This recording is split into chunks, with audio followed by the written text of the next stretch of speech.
5 से पाठ।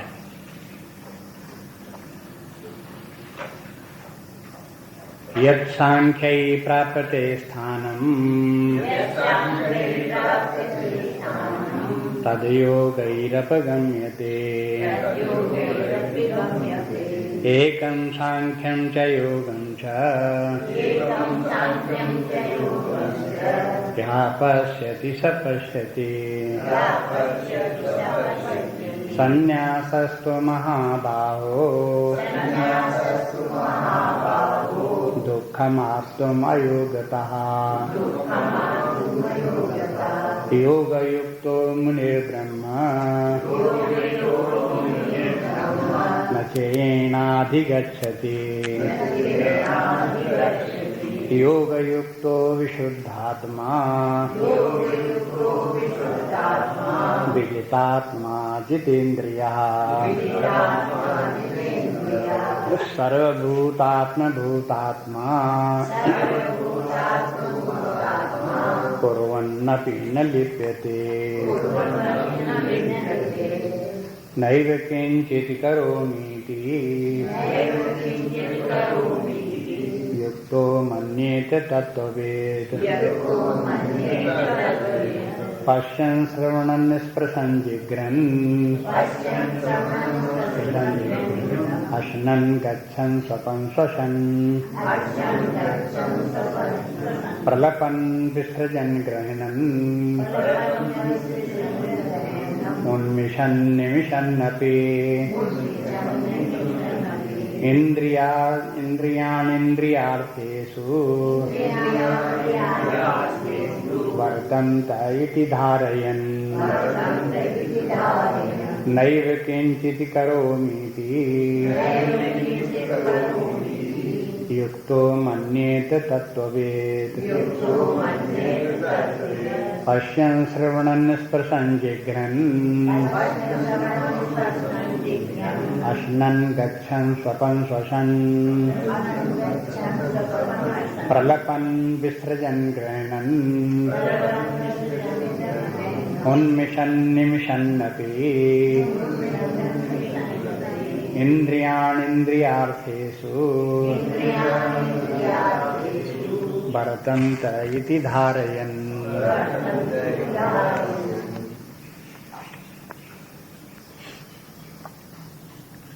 पहले तो इस श्लोक का अर्थ देखिए। नैव किंचित करोमीति, मैं कुछ भी नहीं करता हूँ। युक्तो मन्येत तत्त्ववित्, जो योग युक्त है तत्त्ववित् है वो ऐसा मानता है। और कर्म क्या क्या है? पश्यन देखना, श्रवणन सुनना, स्पृशन स्पर्श करना, जिघ्रन सूंघना, अश्नन खाना, गच्छन चलना, स्वपन सोना और श्वसन सांस लेना, और फिर प्रलपन बात करना, विसर्जन त्याग करना, ग्रहणन ग्रहण करना, निमिषन और अनिमिषन और निमिषन नपी, और पलकों का बंद करना और पलकों का खोलना, निमिषन उन्मिषन। तो ये तो इतने प्रकार के कार्य हुए। इंद्रियाण इंद्रियार्थेषु वर्तन्त, ये सब कार्य इंद्रियां अपने विषयों में बरत रही हैं। इति धारयन्, ऐसी उसकी जो है वो धारणा होती है, वो ऐसा वो समझता है। यहाँ पर मुख्य बात जो है वो 2 पंक्तियां, पहली पंक्ति और दूसरी पंक्ति है। नैव किंचित् करोमीति युक्तो मन्येत तत्त्ववेत् और इंद्रियाण इंद्रियार्थेषु वर्तन्ते इति धारयन्। इतनी बात है कि मैंने जो तत्ववेत्ता हैं, ज्ञानी पुरुष हैं, उनको अपने आत्मज्ञान की स्थिति में यह ज्ञात रहता है कि मैं अकर्ता हूँ, मेरे द्वारा कोई कर्म नहीं हो रहा है। तो फिर ये कर्म कैसे हो रहे हैं? इंद्रियाण इंद्रियार्थेषु, इंद्रियां ही इंद्रियों के अर्थों में यानी विषयों में वर्तन्ते इति धारयन्, बस उन्हीं में उनका वर्तन चल रहा है। इस प्रकार से उसकी स्थिति है। अब वो जितने भी अनेक क्या क्या करता रहता है वो ज्ञानी व्यक्ति, किस प्रकार के कार्य, ज्ञानेंद्रियों के भी कार्य गिना दिए, कर्मेंद्रियों के भी कर्म गिना दिए। जैसे देखना, सुनना, स्पर्श करना, सूंघना, खाना, ये सब ज्ञानेंद्रियों के कार्य हो गए। स्वाद आदि लेना कर्मेंद्रियों के कार्य हो गए। हाथों से पकड़ना, चलना फिरना, ये सब ग्रहण करना या त्यागना, ये सब जो हैं कर्मेंद्रियों के कार्य हो गए, वो भी सब गिना दिए। इस प्रकार समस्त कर्म जितने भी हैं ये सब होते ज्ञानी के भी हैं, लेकिन ज्ञानी व्यक्ति जो है उनमें कर्ता भाव नहीं रखता। अब पीछे से फिर एक बार आप देखो, समझने के लिए, चित्त में धारण करने के लिए आप याद रखो। यहाँ तक जो ये प्रसंग चला, इस प्रसंग में भगवान ने साधना के परमार्थ की जितनी भी बातें हैं, सीढ़ियां हैं, उन सबको क्रम क्रम से बता दिया। दो बातें ध्यान में रखें कि ये परमार्थ की साधना में या आध्यात्मिक साधना की दो मंजिलें हैं। एक धर्म की मंजिल लौकिक है और परमार्थ की मंजिल अलौकिक है। पारमार्थिक है, दिव्य, भौतिक से परे है, दिव्य है। तो यहाँ जो चर्चा चल रही है वो भौतिक मंजिल की बात नहीं है, यानी धर्म की बात यहाँ पर नहीं है। वो तो पहले ही से कह आए हैं, तो उसको ध्यान में रखें कि जो लोग अधर्म को छोड़ करके धर्म में आ गए हैं और वे धर्म, स्वधर्म, सामान्य धर्म का पालन करते हुए भौतिक सुख, कीर्ति और स्वर्ग की कामना से कर्म कर रहे हैं, यहाँ तक तो उनकी भौतिकता हो गई। अब उसके आगे जो है परमार्थ क्या हुआ, यहाँ से प्रारंभ हुआ। पहली बात ये कि निष्काम कर्मी हो, इन तीनों की कामना का त्याग और अपने कर्म का, कर्तव्य कर्म का पालन करते रहना, ये यहाँ से परमार्थ प्रारंभ हो गया। जब इनकी कामना छूट गई तो इनके स्थान पर कामना क्या आ गई, प्रयोजन क्या हो गया, उद्देश्य क्या हो गया, परमात्मा का प्राप्त करना। भौतिक जीवन का उद्देश्य है भौतिक सुख और स्वर्ग तक। उसके बाद परमार्थ का उद्देश्य क्या है, भौतिक से अतीत होकर के परमात्म तत्व जो है उस परमात्म तत्व को जानना, प्राप्त करना। तो अब परमार्थ की बात कहाँ से प्रारंभ होती है, जब आप भौतिक कामनाओं का त्याग करो तब परमार्थ की चर्चा होती है। अगर भौतिक कामनाएं ही पकड़े बैठे रहे, वही मन में चक्कर काटती रही, उन्हीं की इच्छा बनी रही, तो इससे माने भौतिक जीवन में आपके पैर दलदल में फंसे हुए हैं। आप ऊपर उठना चाहो तो नहीं उठ सकते हो। इसलिए इन तीनों की कामना छोड़ने की पहली बात, भौतिक सुख की भी कामना छोड़ें, यश कीर्ति की भी, यश कीर्ति भी भौतिक वस्तु है, उसकी भी कामना छूटे। और स्वर्ग भी भौतिक है। कुछ लोगों को लगता है स्वर्ग तो परलोक है, वो भौतिक कहाँ है, वो भी भौतिक है। वो भी जीव स्वर्ग में जाता है और भौतिक सुख ही पाता है, वहां पर कोई परमात्मा का, परमार्थ का आनंद वहां नहीं है, भौतिक आनंद वहां पर भी है।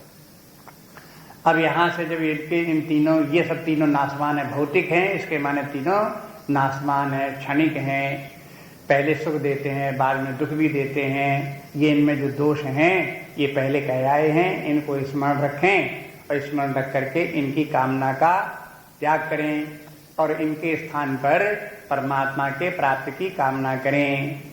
क्यों करें परमात्मा की प्राप्ति की कामना, क्योंकि परमात्मा ही वास्तविक आनंद है, वही सुख है, शांति है, विश्राम है, वही पूर्णता है, वही दिव्यता है।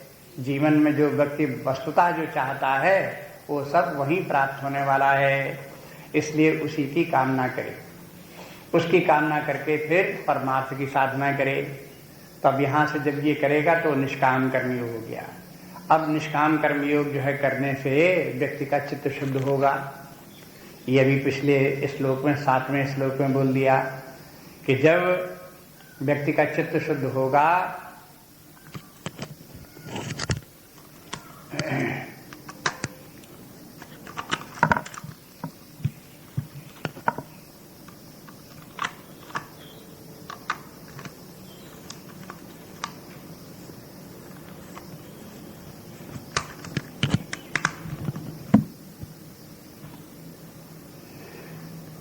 व्यक्ति का जब चित्त शुद्ध होगा तो फिर वो हो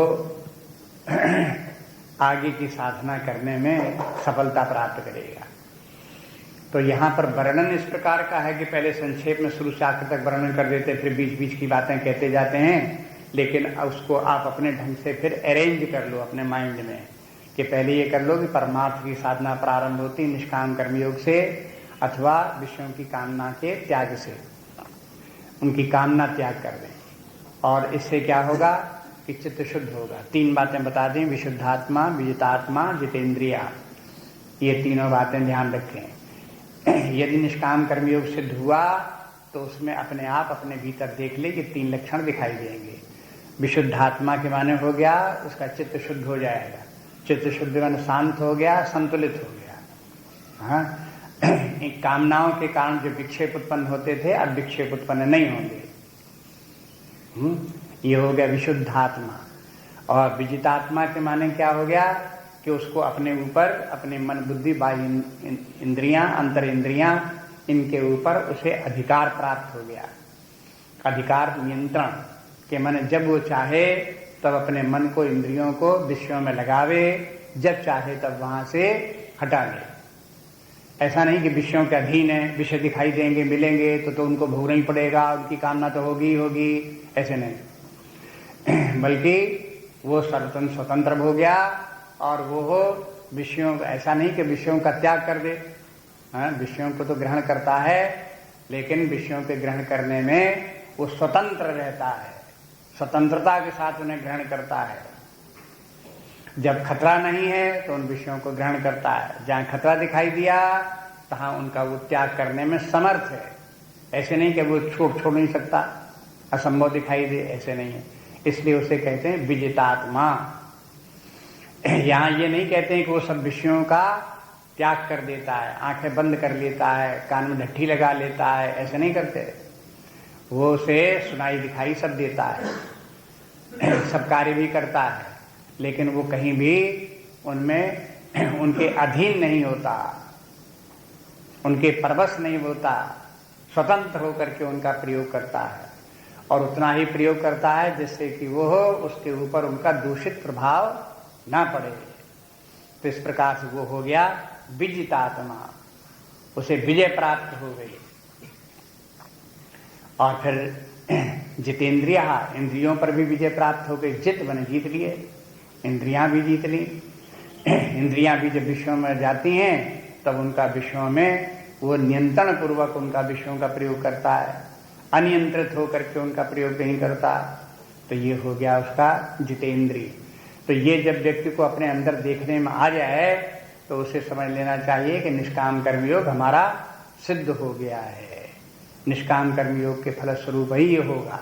अगर कोई जितेंद्रिय होना चाहे, विजितेंद्रिय होना चाहे और कामना को न छोड़े तो कहां से हो जाएगा। वो कामनाएं तो व्यक्ति को विषयों के परवश बनाई रखेंगे। इसलिए इनको कामनाओं के त्यागने से ही निष्काम कर्मी होगा। निष्काम कर्मयोग से ही व्यक्ति जितेंद्रिय, विजितात्मा, विशुद्धात्मा बनेगा। ये बात बीच में कहनी चाहिए थी, लेकिन वहां पे ये बात नहीं कही, वहां छोड़ दी। अब बोले जो ऐसा व्यक्ति है वो फिर कर्म सन्यासी हो जाता है। अब पहले तो निष्काम कर्मयोगी हुआ, फिर कर्म सन्यासी होने के योग्य हो गया। जब कर्म सन्यासी हो गया तो उसको भी राग द्वेष नहीं। कर्म सन्यासी हो गया तो उसने अब वे समस्त कर्मों का भी त्याग कर दिया जिनके की करने से इंद्रिय भोग प्राप्त होते थे, उनका भी त्याग हो गया। तो जब ऐसा त्याग हो गया उन कर्मों का तो फिर वो हो गया कर्म संन्यास, यह सांख्य हो गया। अब सांख्य के बाद अब सांख्य में क्या हो गया कि व्यक्ति अपेक्षाकृत और अधिक चित्त शुद्ध हो गया। चित्त बराबर शुद्ध होता जा रहा है। देखो समस्त शास्त्रों को आप देखोगे तो आपको चित्त शुद्धि का प्रारंभ से लेकर के अंत तक अनेक सीढ़ियां चित्त शुद्धि की ही मिलेंगी। कुछ लोग प्रारंभ में चित्त शुद्ध करते हैं अपने भोजन के आहार को शुद्ध करके। आहार शुद्ध हो, सत्व शुद्धि, छांदोग्योपनिषद जो आता है इस प्रकार से प्रारंभ करते हैं कि आहार को पहले शुद्ध करो, सात्विक आहार लो, राजसी तामसी मत लो, मांस मदिरा मत खाओ। ऐसे करने से क्या होगा, चित्त शुद्ध होगा, शांत होगा। तो यहां से प्रारंभ करते हैं। ये बिल्कुल प्रारंभिक चित्त शुद्धि का साधन है कि अपने खान पान पर आप नियंत्रण रखो। जो कुछ इंद्रियों से भोगते हो वो सब सात्विक होना चाहिए, राजसी तामसी नहीं होना चाहिए। ऐसे चित्त शुद्ध हुआ। ये चित्त शुद्ध करने की पहली सीढ़ी है। दूसरे इसके बाद अब देखो कर्म की शुद्धि करो, धर्माधर्म का विचार करो, अधर्म छोड़ दो और धर्म के मार्ग पर चलो। तो इसका जब विचार करते रहेंगे, अधर्म को छोड़ देंगे, धर्म के मार्ग पर चलेंगे, तो चित्त अपेक्षाकृत और शुद्ध होगा। तो कर्म भी चित्त को शुद्ध करने वाला है, आहार भी चित्त को शुद्ध करने वाला है, कर्म भी चित्त को शुद्ध करने वाला है। लेकिन कर्म को भी यदि कामना को त्याग करके कर्म किए तब क्या होगा? तब चित्त और भी अधिक शुद्ध होगा।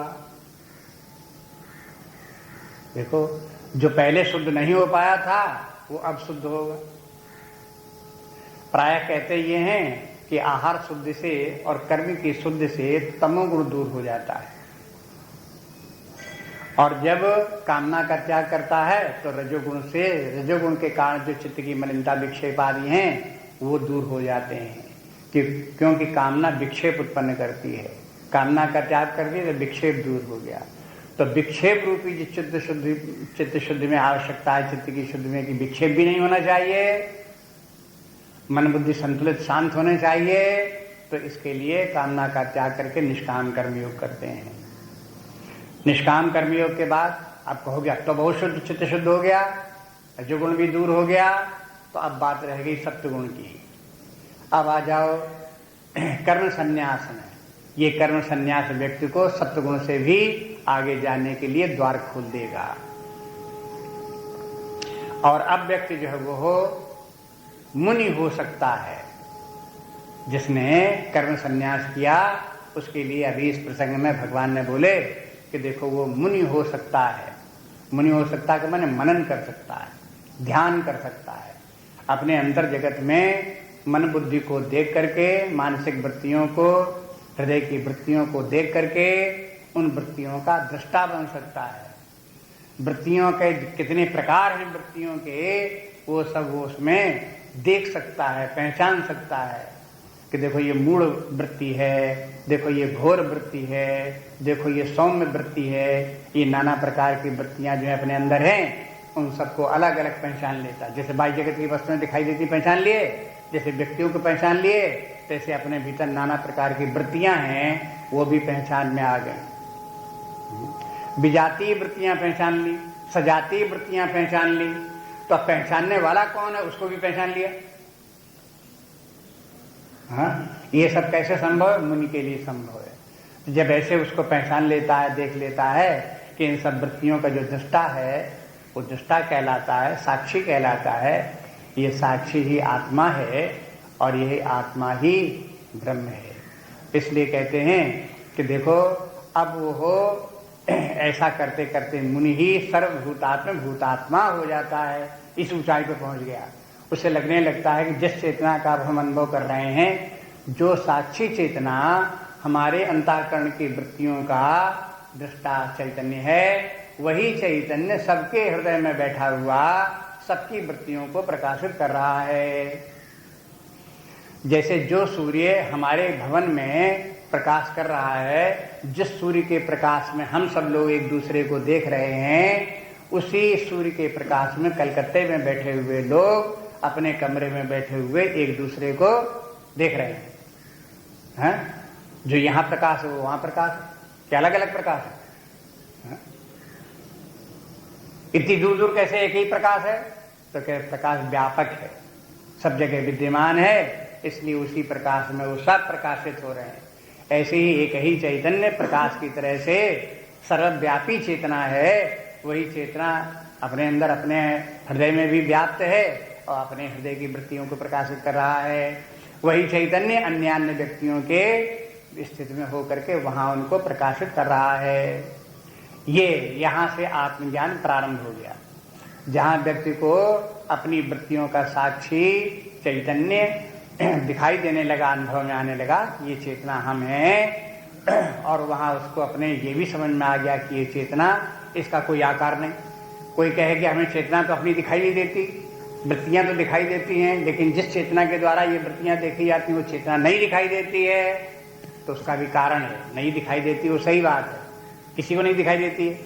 वो चेतना स्वयं प्रकाश स्वरूप है, ऑब्जेक्ट की तरह से अपने सामने जैसे वृत्तियां दिखाई देती हैं, व्यक्ति दिखाई देते हैं, ऐसे सामने आकर के चेतना दिखने वाली नहीं है।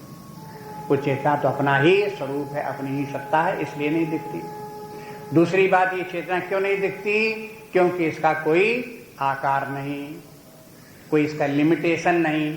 ये चेतना कोई मानवाकार चेतना थोड़े, ये कोई ऐसी चेतना थोड़े कि जैसे भवन है इतना बड़ा, इस प्रकार की चेतना कोई हो। ये चेतना अरूप चेतना होने के कारण से भी दिखाई देने वाली वस्तु नहीं है। इसलिए जैसी है वैसे ही उसका अनुभव और ज्ञान स्वीकार करना पड़ता है। तब ये हो गया सर्वभूतात्म भूतात्मा। अब जो सर्वभूतात्म भूतात्मा हो गया, वो उसको क्या होता है कि वो फिर उसे ब्रह्म ज्ञान हो जाता है। ये सर्वभूतात्म भूतात्मा जो चैतन्य है, इसी का नाम ब्रह्म है, इसी का नाम परमात्मा है। उसे परमात्मा मानने की क्या जरूरत है? इसलिए कि जब वैयक्तिक है तो आत्मा है, और जब सबका आत्मा है तो परमात्मा हो गया, इसलिए उसका दूसरा नाम रख लिया कि अब हम जिस सर्वव्यापी आत्मा का अनुभव कर रहे हैं, इसी का नाम परमात्मा है, यही अपना स्वरूप है। अब जो परमात्मा है उसके लिए 6वें श्लोक में ब्रह्म शब्द का प्रयोग किया, तो ये भी समझ लो कि यही परमात्मा ही ब्रह्म है। ब्रह्म क्यों है? क्योंकि ये 72 है, इससे महान और कुछ भी नहीं है। और ये महान किस प्रकार से महान है? महान के माने बड़ा ही महान नहीं है, ये अनादि भी है, अनंत भी है और अद्वय भी है, इसलिए ये ब्रह्म है और ये है, इसका नाम ब्रह्म है।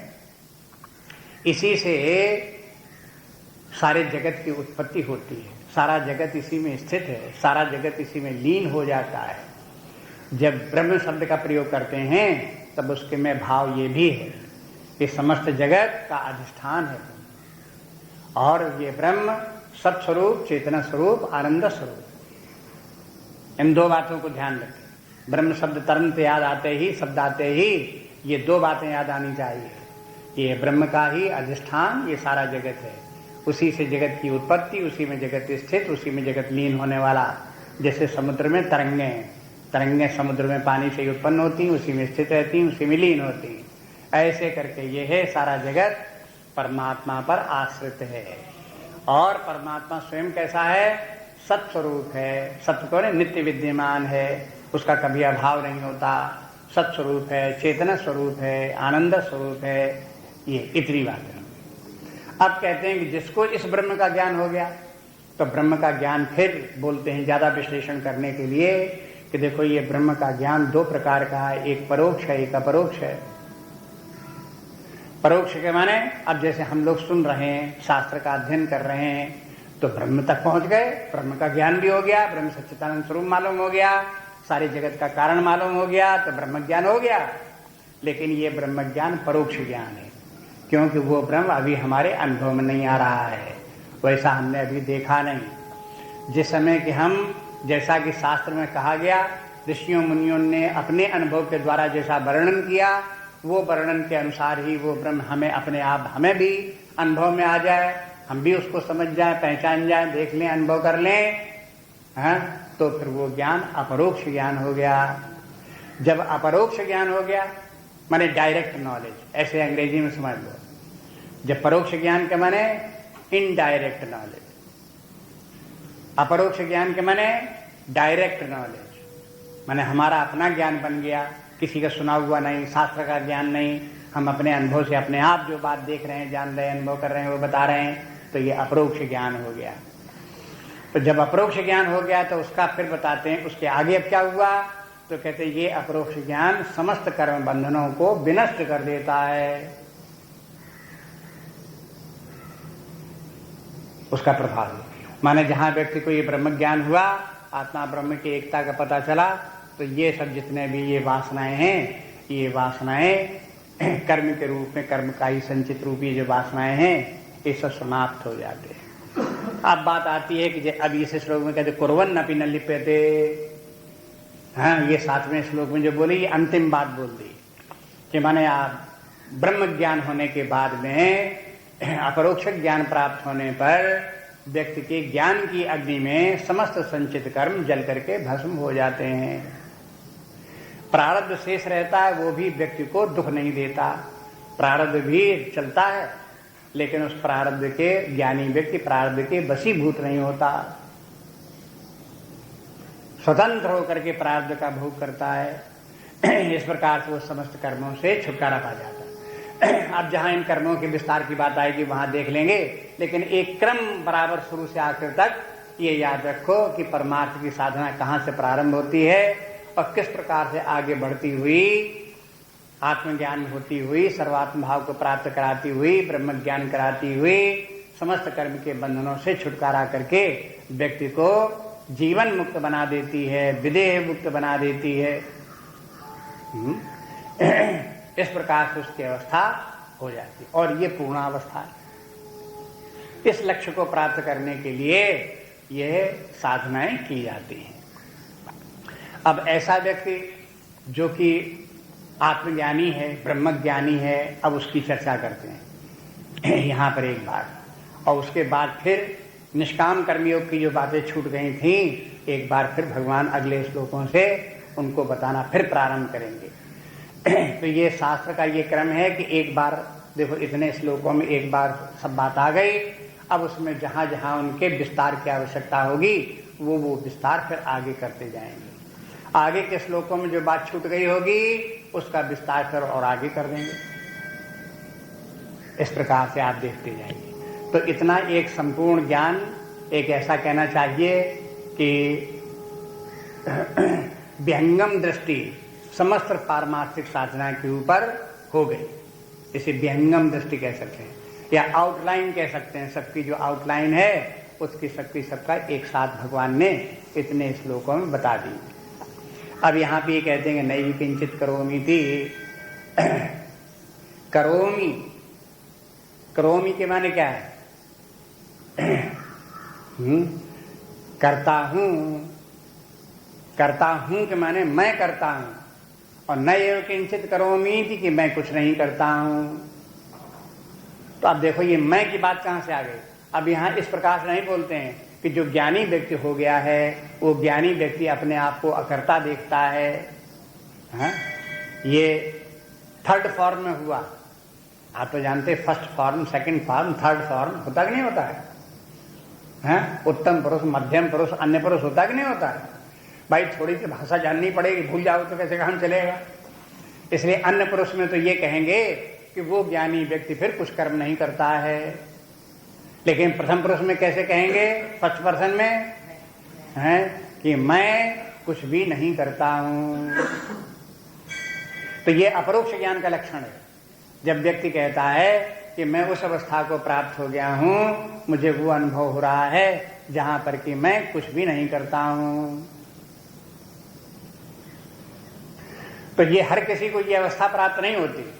ये अवस्था प्राप्त होती है निष्काम कर्मयोगी जब कर्म संन्यास के द्वारा, सांख्य के द्वारा तत्व का ज्ञान, ब्रह्म का ज्ञान प्राप्त कर लेता है और आत्मा और ब्रह्म के एकत्व का अनुभव करके ब्रह्म भाव में स्थित हो जाता है कि मैं ही ब्रह्म हूं, मैं ही सर्वात्मा हूं। तब वो देखता है कि मैं कुछ भी नहीं करता हूं। उस ज्ञान की अवस्था में ये कर्म का। अब ये इस बात का रहस्य है कि ज्ञानी व्यक्ति को कर्म का बंधन क्यों नहीं होता।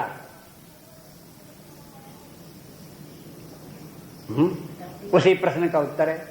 पहली बात तो ये कि ज्ञानी व्यक्ति ने पहले अज्ञान की अवस्था में जो कुछ कर्म किए उन कर्मों से भी वो अलग हो गया, दूर खड़ा हो गया। तो अब वे कर्म उसके ऊपर प्रभाव नहीं डालेंगे। जब तक व्यक्ति कर्ता भाव रखता कि मैंने कर्म किया, तब तक वे कर्म उसको फल देने के लिए भी उसके साथ चिपके रहते हैं। जब आप अपने कर्म के साथ चिपके हो तो कर्म भी आपके साथ चिपका रहेगा। आप कर्म के साथ चिपको, मैंने किया, मैंने किया, मैंने किया, तो वो कर्म आपके साथ चिपका रहेगा और कर्म अपना फल देगा, कभी सुख देगा, कभी दुख देगा। जहां आपने कर्म के साथ चिपकना छोड़ दिया कर्ता भाव छोड़ दिया, हमें कर्म से कोई मतलब नहीं, हम दूर खड़े, तो फिर कर्मी हमारे पास नहीं आ सकता, ना अपना फल दे सकता। इसमें समझना कौन मुश्किल बात है।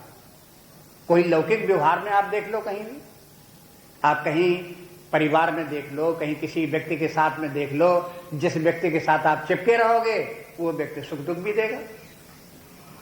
आप जिस व्यक्ति के साथ चिपकोगे नहीं, अलग हो गए, वो कहीं अलग हो गया, आप कहीं अलग हो गए, अब उसका सुख दुख से आपसे कोई मतलब नहीं, वो आपको न तकलीफ देगा, लाभ देगा, नान पहुंचाएगा,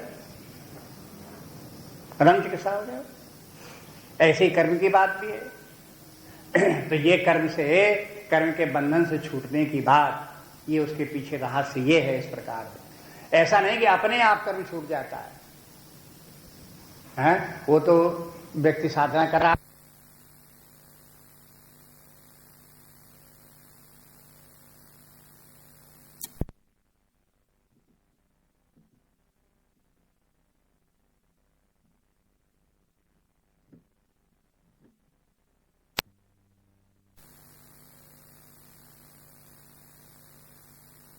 प्रकृति आता ही है।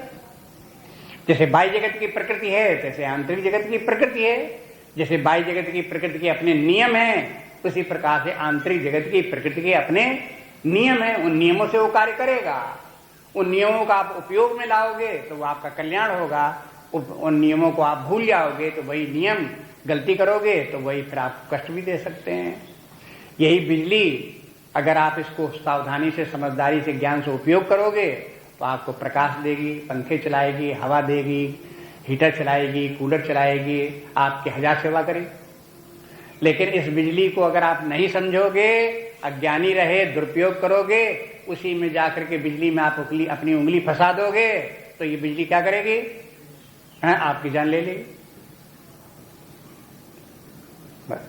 इसी तरह से नियम अपने आपके भीतर आंतरिक प्रकृति का है।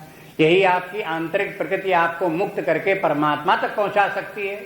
और इसी का प्रकृति का आपने दुरुपयोग किया, जैसे बिजली में जाकर के आपने प्लग में और उसमें आपने अपनी उंगली डाल दी, इसी प्रकार से आपने कहीं जाकर के अपने कर्म के साथ में और आपने मनोवृत्तियों के साथ में, वासनाओं के साथ में खिलवाड़ किया, लापरवाही बरती, तो यही आपको कर्म बंधन बन जाएगा और नाच नचाएगा, नरक ले जाएगा, स्वर्ग ले जाएगा, रुलाएगा, धुलाएगा, 20 बातें होंगी उसके साथ। इसलिए अपने आंतरिक जगत के जो नियम है उसको देखें, पहचानें, समझें और सही जीवन जीने का जो विधान है, जो आंतरिक प्रकृति है, उसका प्रतिकृत का ठीक ठीक उपयोग करना ही अध्यात्म विद्या है। इसलिए बताते हैं कि एक अवस्था में पहुंच करके व्यक्ति, जैसे कि अज्ञान की अवस्था में व्यक्ति समझता है कि मैं शरीर हूँ, मैं पुरुष हूँ, मैं ब्राह्मण हूँ, मैं स्वस्थ हूँ, मैं अस्वस्थ हूँ, मैं युवा हूँ, मैं वृद्ध हूँ, ऐसे मानता है। इसी प्रकार से ज्ञान की अवस्था में जब व्यक्ति को यह समझ में आ जाए कि न मैं पुरुष हूँ, न मैं ब्राह्मण हूँ, न मैं स्वस्थ हूँ, न मैं अस्वस्थ हूँ, न दुबला हूँ, न मोटा हूँ, न युवा हूँ, न वृद्ध हूँ, मैं तो वो अनंत चेतना हूँ जो अनादि अनंत है, सर्वत्र व्याप्त है, निर्विकार है, शुद्ध है, सत्य स्वरूप है, आनंद स्वरूप है। ये चेतना ही मेरा स्वरूप है। जब ये उसके स्थान पर ज्ञान आ गया तो क्या हुआ? अब उसको जो है वो समस्त कर्मों के बंधन से मुक्त हो गया। इसलिए जब ये कहते हैं नैव किंचित करोमीति, कि मैं कुछ भी नहीं करता हूं, तो उसके साथ 2 शब्द जोड़े कि ये ज्ञान देहाभिमानी का ज्ञान नहीं है कि मैं कुछ भी नहीं करता। रखे तो शरीर के मैं शरीर हूं और मैं शरीर होने के है तो अपने कमरे में जाके बैठा हुआ मैं कुछ नहीं करता हूं, ऐसा नहीं है। ये शरीर भाव रख करके मैं कुछ नहीं करता हूं, गलत।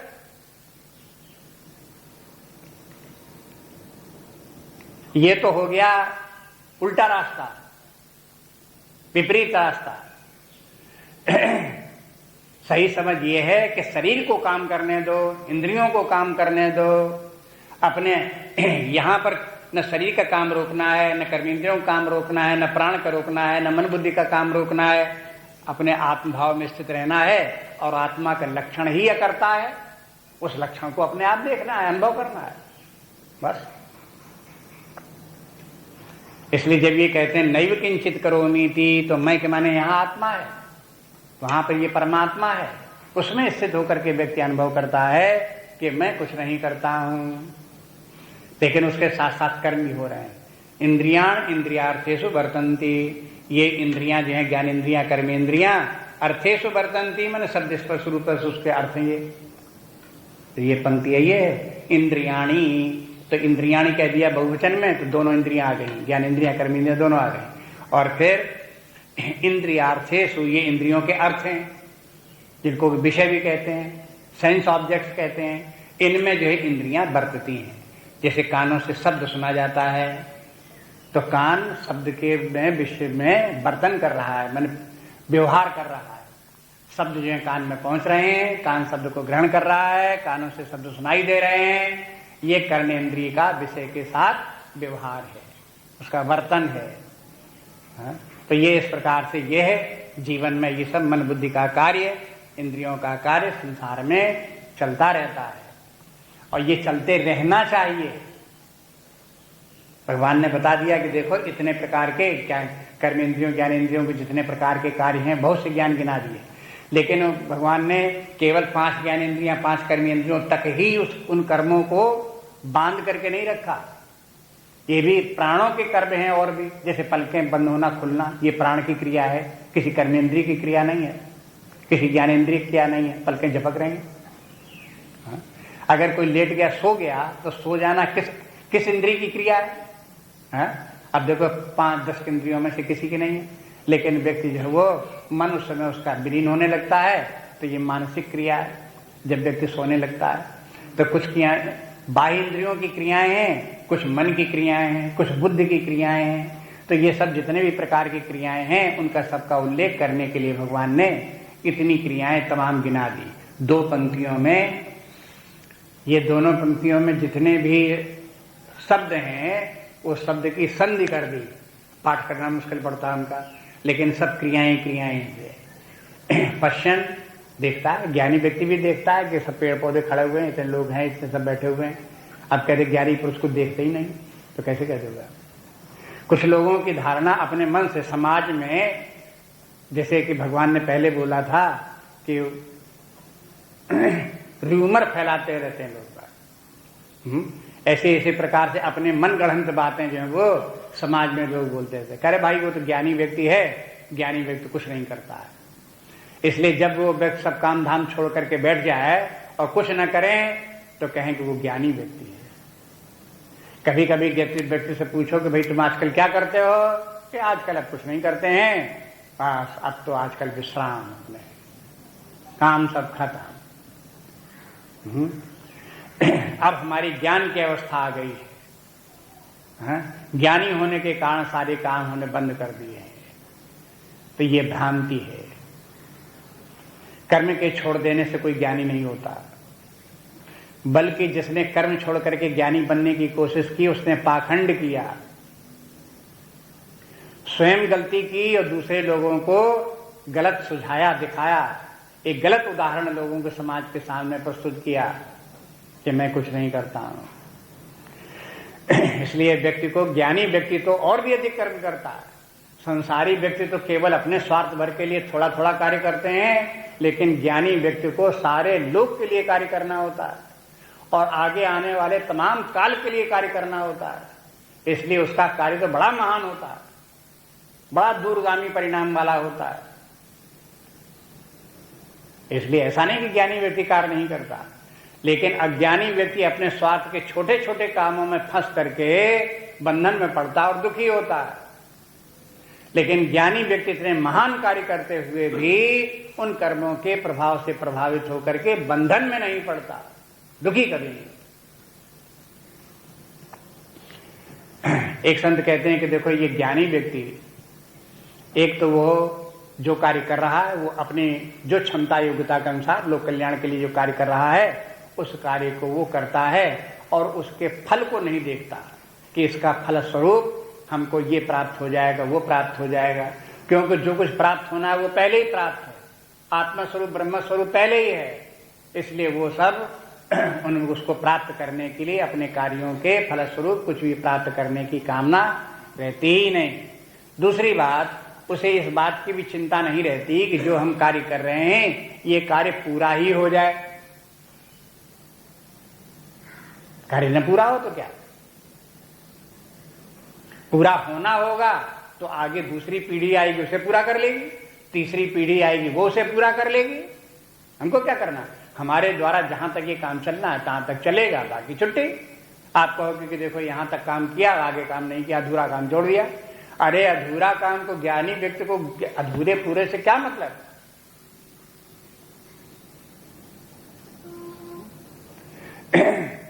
उसे तो करने से मतलब। और जो भी महान कार्य होते हैं वे एक ही व्यक्ति उनको पूरा कर जाए ऐसा होता भी नहीं। एक के बाद दूसरा, दूसरे के बाद तीसरा क्रम से आते रहते हैं और अपने अपने उसको आगे बढ़ाते रहते हैं, आगे चलता रहता है। इसलिए ज्ञानी व्यक्ति का न कर्म के फल में आग्रह है और न कर्म के पूरे होने में आग्रह।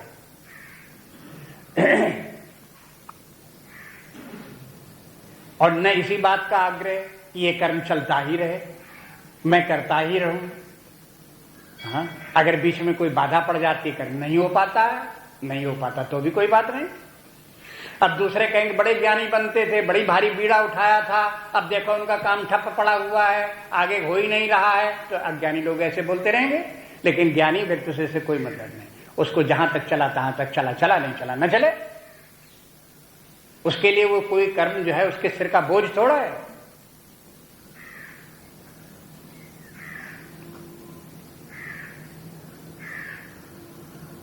इसलिए ज्ञान का और कर्म का किस प्रकार का संबंध है ये, और ज्ञानी का कर्म किस प्रकार का होता है, ये बात को शास्त्र के अनुसार समझने की कोशिश करना चाहिए। समाज में जिस प्रकार से ये बात प्रचलित है उस प्रकार से इसे नहीं लेना चाहिए। आगे के श्लोक देखिए, 10वां श्लोक। ब्रह्मण्याधाय कर्माणि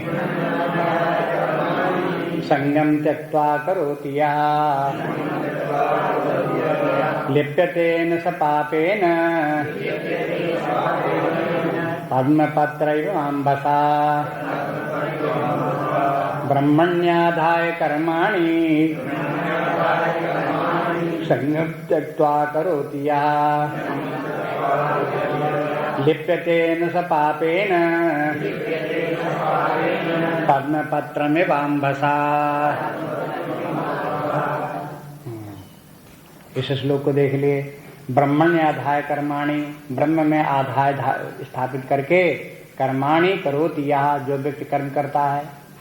और फिर कैसे करता है, संगम त्यक्त्वा, जो संगम त्यक्त्वा मैंने आसक्ति छोड़ करके। आप देखेंगे पिछले श्लोकों में भी ये संगम त्यक्त्वा अनेक बार आ रहा है। आप देखिए 6वें श्लोक में देखिए,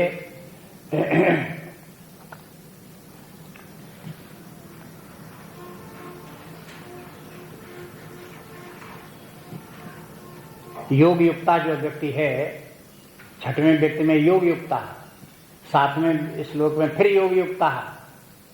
जो योग युक्ता व्यक्ति है वही फिर 8वें श्लोक में युक्ता शब्द रह गया, और यही 10वें श्लोक में संगम त्यक्त्वा हो गया।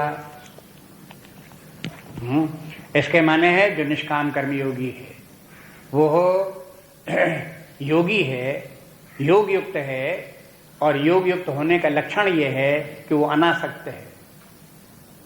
संगम त्यक्त्वा माने कहीं उसकी आसक्ति नहीं, अटैचमेंट कहीं नहीं है। कर्म में अटैचमेंट नहीं है, विषयों में अटैचमेंट नहीं है, कर्म के फल में अटैचमेंट नहीं है, इस प्रकार से उसका कहीं ऐसे अटैचमेंट नहीं है, इसलिए वो संगम त्यक्त्वा है। लेकिन जब आसक्ति नहीं है, अब लोग आगे पूछते भाई जब कर्म फल में आसक्ति नहीं होगी, कर्म फल की कामना ही नहीं होगी, तो कोई व्यक्ति क्यों काम करेगा। आप कहते वो काम करे, आप कहते वो काम करेगा नहीं। आप अपने मन में देखो, सवेरे उठो, देखो कि आज तो हमारे मन में कोई कामना नहीं है, तो आप क्या करें। तो आप देखोगे जब मेरे मन में कोई कामना नहीं है तो आपको कोई प्रेरणा कर्म की भी नहीं दिखाई देगी। क्या करें। अगर कोई सवेरे से उठकर कोई कामना हो कि आज मुझे शहर जाना है, वहां से मुझे फल खरीद करके लाने हैं, तो ठीक योजना बनने लगी, कै बजे जाएंगे, कैसे जाएंगे, क्या साधन बनेंगे, उसकी तैयारी होने ले लाओगे जाओगे।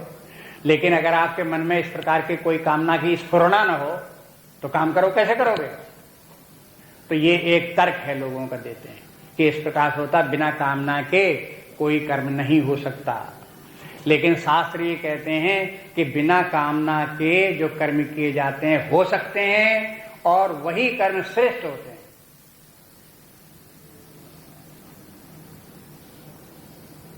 अब देखो, आपको लगेगा कि हमारे अनुभव के विपरीत बात है, तो अब इसके लिए एक युक्ति बताते हैं। कहते हैं देखो ऐसा करो कि कर्म तो करो और कामना भी रखो, कर्म का उद्देश्य भी रखो, कामना भी रखो, लेकिन इनको सबको इनका रूपांतरण कर दो। एक तो कामना ये थी कि हम कर्म करें और उनसे विषयों की प्राप्त हो, वस्तुओं की प्राप्त हो, सुख की, लौकिक सुख की प्राप्त हो, तो एक प्रकार का तो कर्म ये थे। अब इनमें जो उद्देश्य था कर्म का, उस उद्देश्य को बदल दो। अब ये कर्म इस उद्देश्य से करो कि हमें परमात्मा की प्राप्ति हो। तो आपको अब कर्म करने के लिए कोई प्रेरक तत्व मिल गया कि नहीं मिल गया कि मुझे अपने जीवन में परमात्मा की प्राप्ति करनी है। तो परमात्मा की प्राप्ति करने के लिए क्या करना चाहिए? कई उपासना करनी चाहिए, सेवा कार्य करने चाहिए। हाँ, तो सवेरे से उठे, नहा धो करके माला जप रहे हो, कि भाई माला जपने में क्यों लगे हो वो? हाँ, इससे आपको कितने रुपए मिलने वाले हैं? कहीं न मिले रुपए। हम तो ये जब माला जप इसलिए कर रहे हैं जिससे परमात्मा की प्राप्ति हो, चित्त शुद्ध हो, परमात्मा की प्राप्ति। तो ये भी माला जपना भी एक कर्म है, लेकिन इसका उद्देश्य क्या है? लौकिक भौतिक नहीं है, परमात्मा की प्राप्ति है। इसलिए अब जो कर्म होंगे ज्ञानी व्यक्ति के कर्म, परमार्थी के कर्म, चाहे साधक हो चाहे सिद्ध, तो उसके कर्म जो है वो उनका प्रयोजन दूसरा होगा, लौकिक नहीं होगा, परमार्थिक प्रयोजन होगा, निष्प्रयोजन कार्य नहीं करेगा। शंकराचार्य जी ने भी इस बात को इस तर्क को माना कि लोग बाग प्राय कहते हैं निष्प्रयोजन कर्म नहीं होता, वो ठीक कहते हैं। कहते हैं मंद बुद्धि के व्यक्ति भी निष्प्रयोजन कार्य नहीं करते, समझदार व्यक्ति, बुद्धिमान व्यक्ति की तो बात ही क्या। ये शंकराचार्य जी के वचन कि मंद बुद्धि के व्यक्ति भी निष्प्रयोजन कार्य नहीं करते। इसके माने ज्ञानी व्यक्ति भी निष्प्रयोजन कार्य नहीं करता। प्रयोजन तो उसके कार्य का रहेगा, उद्देश्य तो रहेगा और उसके कर्म भी होंगे, लेकिन निष्काम कर्म उस समय कह दिया जब उसे इंद्रिय भोगों की कामना नहीं रह गई, संसारिक भौतिक नाशवान वस्तुओं की उसे कामना नहीं रह गई, वो नित्य वस्तु, शाश्वत वस्तु की कामना करने लगा, उसी प्राप्त करने के लिए लग गया, तो फिर अब वो निष्काम कर्मयोगी कहलाएगा। एक ये भी शंका लोगों के मन में होती है, लोग कहते हैं कि एक और तो आप कहते हो निष्काम कर्म करो, कामनाओं का त्याग कर दो, और दूसरी तरफ आप कहते हो कि परमात्मा की प्राप्ति की कामना करो। ये तो दोनों उल्टी उल्टी बातें हो गई। अगर जब आपने कह दिया कामना का त्याग करो तो परमात्मा की कामना का त्याग कर दिया, कोई भी कामना नहीं रहेगी तो परमात्मा की कामना का त्याग कैसे करेंगे? वो हो ही नहीं सकता। ये गलत बात है। कामना का त्याग का केवल इतना अर्थ है कि आप जो है इंद्रिय भोगों की कामना, भौतिक कामना, नाशवान वस्तुओं की कामना, इनकी कामना का आप छोड़ दो। ऐसे ही कहीं कहीं कर्म के छोड़ने की बात कही जाती, कर्मों का त्याग कर दो, जैसे कर्म संन्यास है, कर्मों का त्याग कर दो। तो कर्मों का त्याग कर दिया तो शाब्दिक अर्थ आपने ले लिया, तो सब तरह के कर्म छोड़ दिए, निठल्ले होकर के बैठ गए, पत्थर की तरह से आप धरे हुए हो। तो ये कोई शास्त्र का प्रयोजन नहीं है। इस प्रकार से कर्म का त्याग ये नहीं हुआ। कर्म का केवल जो सकाम कर्म है उनका काम त्याग करो, जो इंद्रिय भोगों के लिए कर्म किए जाते हैं केवल उन कर्मों का त्याग करो, जो परमात्मा की प्राप्ति के लिए कर्म किए जा रहे हैं उन कर्मों को भी करो, और परमात्मा की प्राप्ति की कामना भी रखो। इस बात को स्पष्ट करने के लिए एक पद यहां इस श्लोक में दिया, ब्रह्मण्याधाय कर्माणि यह करोति। ये जो व्यक्ति परमात्मा के लिए कर्म करता है, कुछ लोग इसका अर्थ करेंगे परमात्मा में समर्पण भाव से जो कर्म करता है, परमात्मा को समर्पित करता है। अब इसका कैसे अर्थ आप लगाओगे? अब आप भाई जिसको जिस प्रकार से अर्थ लग जाए, जिसकी बुद्धि संतुष्ट हो जाए, आपने देख लो, परमात्मा में को समर्पित करके कर्म करो।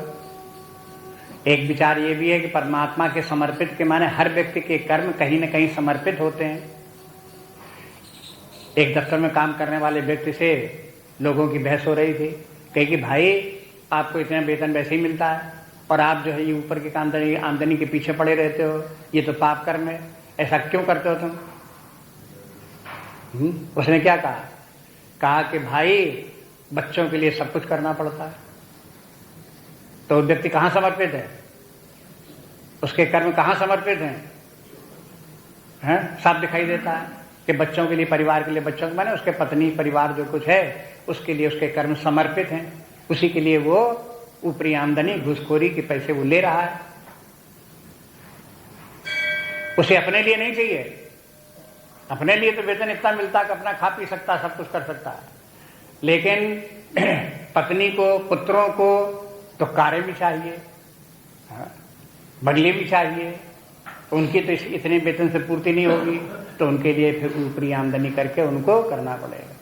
हमारे कहने का तात्पर्य प्रयोग ये दिखाते हैं आपको कि देखो कर्म कहीं न कहीं समर्पित होता है, माने कर्म का कोई न कोई लक्ष्य होता है, कोई न कोई उद्देश्य होता है जिसके लिए कर्म किए जाते हैं। तो जब व्यक्ति भौतिक उद्देश्य से कर्म नहीं करेगा लेकिन कर्म करेगा तो उसके सामने कोई दूसरा उद्देश्य होना चाहिए और वो सब्स्टिट्यूट होना चाहिए। भौतिक उद्देश्य के स्थान पर पारमार्थिक उद्देश्य, और पारमार्थिक उद्देश्य के माने आत्मज्ञान, परमात्म ज्ञान और उसके आनंद की प्राप्ति, ये लक्ष्य रख लेना चाहिए। इस प्रकार से जब कार्य व्यक्ति करेगा तो ब्रह्मण्याध्याय होगा। ये तो व्याख्या हुई ज्ञानियों की। कुछ व्याख्या जो है वो हो भक्तों की भी है। भक्त लोग ये कहते हैं कि देखो ये सारा जगत परमात्मा का बनाया हुआ है। इस सारे जगत में परिवार है, जगत समाज है, सूर्यचंद्र नक्षत्र तारे हैं, सब ईश्वर का कारखाना है। हमको भगवान ने भेजा है, यहाँ हम उसकी सेवा के लिए नियुक्त किए गए हैं। तो हम सेवा के लिए परमात्मा का कार्य कर रहे हैं। हम जो कुछ कार्य कर रहे हैं वो किसका कार्य कर रहे हैं? परमात्मा का कार्य कर रहे हैं। परमात्मा ने हमारी जिम्मेवारी ली है कि तुमको जो कुछ आवश्यकता होगी खाने पीने पहनने की वो हम देंगे, तो हमारा काम करते रहो। तो उन्होंने कहा कि क्या तुम्हारा काम करते रहें? किसी से कह दिया कि तुम स्कूल में पढ़ाते रहो, किसी कह दिया दफ्तर में काम करते रहो, किसी ने कहा मंदिर की पूजा करते रहो, किसी से कह दिया कि तुम देखो बिल्डिंग बनवाते रहो, किसी से कह दिया खाना बनाते रहो, किसी से कह दिया कुछ, नाना प्रकार के इस प्रकार के कार्य अलग अलग लोगों को भगवान ने सौंप दिए। वो कार्य ऐसे समझ के करते रहो कि हम भगवान का काम कर रहे हैं। तो ये भी क्या हुआ? ब्रह्म माने परमात्मा, ब्रह्मण्याध्याय माने भगवान को मान करके उन्हीं के लिए सारे कर्म करते रहो। इसमें भी कोई अंतर नहीं, बात वही है। आपको जो आसान बात लगे, जो समझने में ठीक लगे, उस प्रकार से कर लो उसको। इन्होंने, महात्मा गांधी ने क्या कहा कि देखो इसका तात्पर्य ये है कि अपने कर्म इस प्रकार से करो जैसे कोई ट्रस्टी करता है। एक ट्रस्ट है बनी हुई, जैसे मंदिर का एक ट्रस्ट बना हुआ है, ट्रस्ट के ट्रस्टी लोग हैं।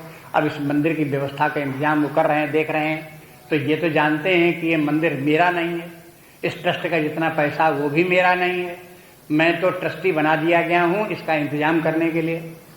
इसलिए उसमें अनासक्त भाव रखते हुए धन में, संपत्ति में, वस्तु में उसकी व्यवस्था करने में व्यक्ति लगा रहता है। संपत्ति सब रघुपति कया ही, जो बिन जतन तजो तलता ही, तो परिणाम न मोर भलाई। ये सारी संपत्ति परमात्मा की है, अगर हम इसकी व्यवस्था नहीं करते हैं तो परिणाम में हमारी भलाई नहीं है। ऐसे समझ करके व्यक्ति ट्रस्टीशिप की भावना रख करके कर्म करता रहे। तो देखो उन्होंने, गांधी जी ने अपनी बात से इसी बात को समझने के लिए ऐसी युक्ति निकाल ली। आपको भी जिस प्रकार से समझ में आवे वो युक्ति निकाल लो, लेकिन बात ये होनी चाहिए कि अटैचमेंट नहीं होना चाहिए, होना चाहिए संगम त्यक्त्वा। कहाँ आसक्ति नहीं होनी चाहिए? आसक्ति शरीर में, कर्मों में, कर्म के फलों में, वहां आसक्ति नहीं होनी चाहिए। अनासक्त भाव से आपके कर्म होना चाहिए। तो अनासक्त से भाव करने के लिए ट्रस्टीशिप का भी तरीका हो सकता है, भक्तों का भी विचार करने का तरीका हो सकता है, ज्ञानियों के भी विचार करने का तरीका हो सकता है। वो सब बात आ गई ब्रह्मण्याध्याय। और फिर ज्ञानियों की फिर और भूमिकाएं हैं, अनेक संप्रदाय हैं उसके ज्ञानियों के। कोई कहता है कि ब्रह्मण्याध्याय के माने ये है, ये मत समझो कि ये कर्म प्रकृति में हो रहे हैं, पहले श्लोक से ऐसा मालूम पड़ता इंद्रिया इंद्रियार्थेषु वर्तन्ते, ये भी सब प्रकृति है, प्रकृति प्रकृति में बरत रही। तीसरे अध्याय में भी भगवान ने कहा था प्रकृति प्रकृति में ही बरत रही, तो ये सारे कर्म प्रकृति में ही हो रहे हैं। अब यहाँ भगवान कहते हैं ये मत समझो कि सारे कर्म प्रकृति में ही हो रहे हैं, प्रकृति तो जड़ है, उसमें तो कोई कर्म हो ही नहीं सकता। ये भी तो बात सही है कि नहीं है? कि हाँ है। तो फिर कर्म कैसे हो रहे हैं? कि भाई कर्मों का प्रेरक तत्व तो ब्रह्म है, ब्रह्म के बिना कर्म नहीं होते हैं, लेकिन ब्रह्म स्वयं कर्म नहीं करता, उसकी सन्निधि में रह करके प्रकृति कार्य करती है। ये अपने जो है वेदांत संप्रदाय के विभिन्न जो है उसके बाद प्रकारांतर भेद, वो जैसे जैसा आप अध्ययन करते जाओगे तैसे तैसे आपको वैसे वैसे मिलता जाएगा। बस लिप्यतेन सपापेन पद्म पत्र माम बसा, ऐसा व्यक्ति जब कर्म करता है तो कमल पत्र का ध्यान रखो। ये समस्त कर्म जो है वो कर्म तो हो गया जल सरोवर के समान, और वो व्यक्ति जो है ज्ञानी व्यक्ति जो है हो गया पद्म पत्र के समान। तो जैसे कमल के ऊपर पानी का प्रभाव नहीं पड़ता, उसी प्रकार से ज्ञानी व्यक्ति के ऊपर कर्म का प्रभाव नहीं पड़ता।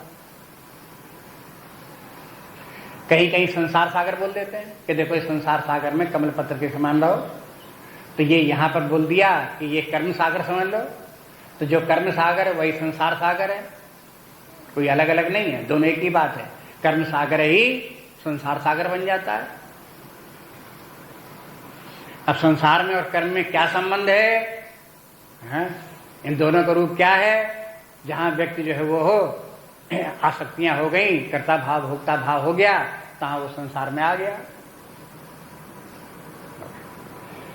इस प्रकार से व्यक्ति जो है वो हो पद्म पत्र में बसा, उसको निर्लेप रहना चाहिए। संगम त्यक्ता, कैसे संगम त्यक्ता रहना चाहिए ये दूसरी पंक्ति में व्याख्या हो गई, उदाहरण के साथ में सिद्ध हो गया। बाकी बात अब कल। नान्या स्पृहा रघुपते हृदय सुमदीये, सत्यं वदामि च भवान् अखिलान्तरात्मा, भक्तिं प्रयच्छ रघुपुङ्गव निर्भरां मे, मामादिदोषरहितं कुरु महानुसञ्च। श्री राम जय जय राम, श्री राम जय श्री राम जय राम जय जय राम, श्री राम जय जय राम, श्री राम जय जय राम, श्री राम जय जय राम, श्री राम जय जय राम, श्री राम जय जय राम, श्री राम जय जय राम, श्री राम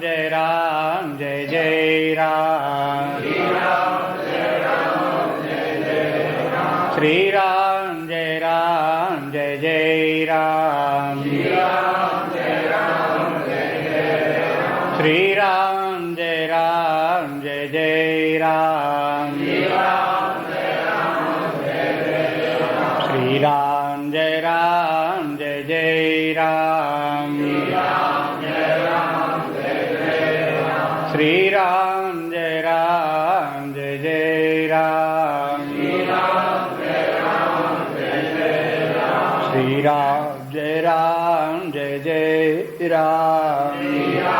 जय जय राम, श्री राम जय जय राम, श्री राम जय जय राम, श्री राम जय जय राम, श्री राम जय जय राम, श्री राम जय जय राम, श्री राम जय जय राम, श्री राम जय जय राम, श्री राम जय जय राम, जय जय राम, जय जय राम, जय जय राम,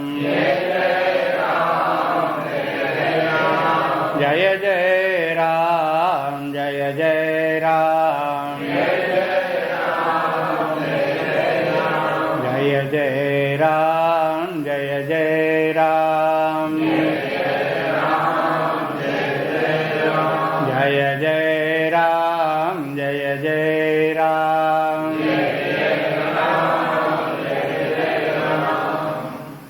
ओम पूर्णमदः पूर्णमिदं पूर्णात् पूर्णमुदच्यते पूर्णस्य पूर्णमादाय पूर्णमेवावशिष्यते।